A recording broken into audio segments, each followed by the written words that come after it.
જણી બહેન પોતાના ભાઈને મારી નાખ્યા તેઓ તો ન જીતતીઓ, પણ જરૂર આ દશામાંનો ક્રોપ જ છે. આમ વિચારીને રાજાએ માટલી ભોયમાં દાટી દીધી અને રાણીને લઈને આગળ ચાલવા લાગ્યા. આગળ જતા એક મોટી નદી આવી. નદી કાંઠે ચીપડાનો વાડો હતો. રાણીએ ખેડૂતને કહ્યું, ભાઈ, અમને ખૂબ જ ભૂખ લાગી છે, એક ચીબડું ખાવા આપો ને તો સારું. ખેડૂત તેમને એક ચીબડું તોડીને આપ્યું. રાજા રાણીએ નિમિત્ત હતા કે સૂર્યનારાયણ અસ્ત થયા પછી ખાવું નહીં, તેથી રાણીએ ચીબડું સાલમાં સંતાડી દઈને સૂઈ ગયા.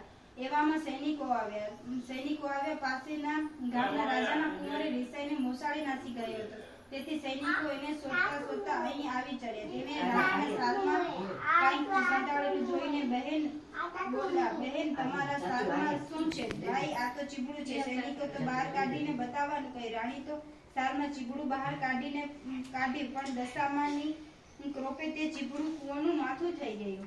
આથી સિપાહીઓ ખૂબ જ ગુસ્સે થઈ ગયા અને બોલ્યા, તમે રાજાના કુંવરને મારી નાખ્યા છે. આમ બોલીને તેને દોરડાથી બાંધીને પોતાના રાજા પાસે લઈ ગયા અને રાજાએ પણ ગુસ્સે થઈને વગર વિચારે તેમને કેદખાનામાં પૂરી દીધા.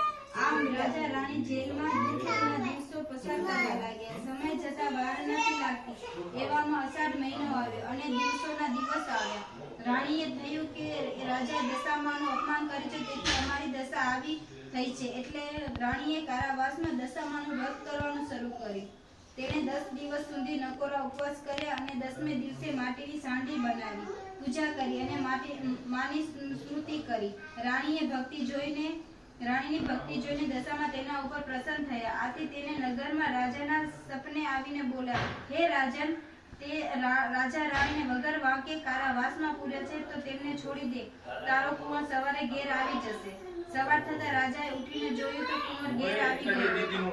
આથી રાજાએ જાતે જઈને પેલા રાજા રાણીને કેદમાંથી મુક્ત કર્યા અને માફી માંગી. પછી સારા વસ્ત્ર પહેરાવી તેમને માનપાનથી સાથે વિદાય કર્યા. હવે રાજા રાણી લાગ્યું કે આપણી વળતી દશા લાગે છે, ચાલો આપણે ઘેર જઈએ. તો તેઓ ચાલતા ચાલતા બહેનના ગામને પાદરે આવ્યા. રાજાએ ત્યાં જે પેલી માટલી ખોદીને કાઢીને ઉગાડીને જોયું તો તેમાં સરસ મજાની સુખડી અને સોનાનું સાંકળું હતું. દશામાં રાજા અને બંને કુંવરોને લઈને ઊભા હતા. રાજા રાણી આવ્યા એટલે તેમના કુંવરો તેમને સોંપી દીધા. દશામાં પોતાના અસલી સ્વરૂપે પ્રગટ થયા અને તેને આશીર્વાદ આપતા કહ્યું કે હવે તારી વળતી દશા થઈ છે, તો તમે વ્રતનો મહિમા સજાવજો અને રાજ્યને સંભળાવી લેજો. રાજા રાણી દશામાનો ચરણોમાં ઢળી પડ્યા અને માફી માંગી. રાજા રાણીએ બંને કુંવર ત્યાંથી ચાલી નીકળ્યા. જે બહેનપણીને પહેલે જાકારો દીધો હતો તે રાણીને ઓળખીને ભેટી પડી અને બોલી, બહેન, બહુ દિવસે આવ્યા, આજે તો તમને નહીં જ જવા દો.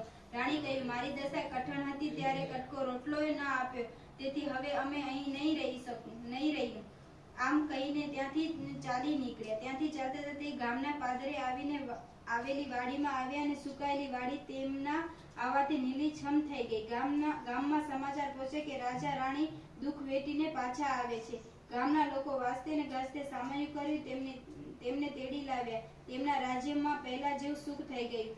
રાજા રાણીએ 5 વર્ષ સુધી દશામાનું વ્રત કર્યું. વ્રતને પૂરી કરી તેનું ઉજવણું કર્યું. જય દશામાં, તમે જેવા રાજા રાણીને ફળ્યા તેવા સૌને ફળજો, વ્રત કરનારને ફળજો. જય દશામાં.